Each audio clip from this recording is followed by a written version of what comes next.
আলুর ভর্তা, বড়ির ভর্তা আর পান্তা ভাত। আসসালামু আলাইকুম বন্ধুরা, আজকে দুপুরের আয়োজন ছিল আমার বাড়িতে এই সহজ মেনু।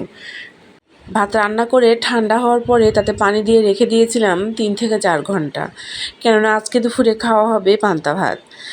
আজকে নববর্ষ, তাই নববর্ষ উপলক্ষে বাঙালির সেই সেরা এবং প্রিয় খাবার পান্তা ভাত এবং আলু ভর্তা দিয়ে আজকে দুপুরে ভাত খাবো, এইরকমই ছিল পরিকল্পনা। আর ঠিক সেই পরিকল্পনা মাফিকই কাজ করি, তাই গরম ভাত রান্না করে ঠান্ডা হয়ে যাওয়ার পর পানি দিয়ে রাখি পান্তা ভাত করার জন্য।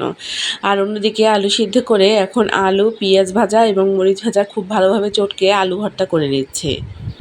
ভাত ও মাছ যেমন বাঙালির পছন্দ, তেমনি পান্তা ভাতও কিন্তু খেতে বাঙালিরা খুব পছন্দ করে। আর তাই আয়েশ করে এবং আয়োজন করে আজকের এই দিনে পান্তা ভাত খাওয়া, এটা শুধুমাত্রই শখ, অন্য কিছুই নয়। বছরের শুরু মানেই পঞ্জিকার পাতায় নতুন গল্প লেখা, আর নতুন স্বপ্ন, নতুন দিন, এগুলোর আশায় মানুষ সময়ের সাথে সাথে এগিয়ে যেতে চায়। আর এভাবেই তৈরি হয় নতুন গল্প, নতুন সাফল্যের গল্প। শুরু ভালো হলে নাকি শেষটাও ভালো হয়, আর তাই বছরের শুরুর দিনটা খুব ভালোভাবেই শুরু করতে সবাই চায়, কেননা সবাই মনে করে শুরুটা যদি ভালো হয় শেষটাও ভালো হবে।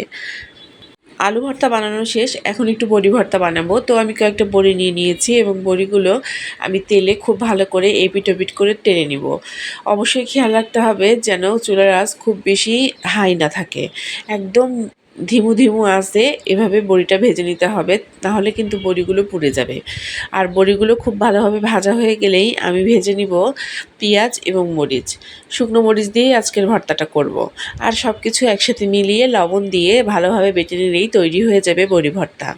অন্য সময় আমি পাটাতেই ভর্তা করি, তবে আজকের এই বড়ি ভর্তাটা আমি ব্লেন্ডারে করেছি। আমার তো পান্তা ভাতের সাথে শুধুমাত্র কাঁচামরিচ আর লবণ হলেই চলে, তবুও আজকে সবার জন্যই কাঁচামরিচ এবং পেঁয়াজের সাথে রেখেছিলাম আলু ভর্তা এবং বড়ি ভর্তা। তো সবাই খুব মজা করেই খেয়েছে এবং খুব প্রশংসা করেছে। যদিও আলু ভর্তার জন্য খুব বেশি প্রশংসার প্রয়োজন হয় না, তারপরেও আসলে আয়োজনের কারণেই এই প্রশংসাটুকু। আমার বছরের শুরুর দিনটা তো ছিল ঠিক এরকম সাদামাটা। আর আপনাদের বছরের শুরুর দিনটা কেমন ছিল অবশ্যই আমাকে কমেন্টে জানাবেন। একা একা ভালো থাকার চেয়ে সবাই মিলে ভালো থাকাটাই সবচেয়ে বেশি গুরুত্বপূর্ণ। আর এই জন্যই আমি সবসময় কামনা করি আমার আশপাশে যারা আছেন তারা সবাই যেন ভালো থাকেন, কারণ তাদের সাথে আমিও একসাথে ভালো থাকতে চাই। কথা বলতে বলতে আমার বড়ি ভর্তাটা রেডি হয়ে গিয়েছে, এখন আমি খাবারটা সার্ভ করে দিচ্ছি। তো আজকে সবাইকে নতুন বছরের শুভেচ্ছা জানিয়ে আমার ভিডিওটি আমি এখানেই শেষ করছি। আগামীকাল আবারও হাজির হয়ে যাব নতুন কোনো ভিডিও নিয়ে আর নতুন কোনো গল্প নিয়ে। সে পর্যন্ত আপনারা সবাই ভালো থাকবেন, আর বছরের নতুন দিন সবাই ভালোভাবে উদযাপন করুন এবং ভালোভাবে পরিবারের সঙ্গে কাটান, এই দোয়া করে আজকের ভিডিওটি আমি এখানেই শেষ করছি। নববর্ষে রইল প্রাণঢালা শুভেচ্ছা।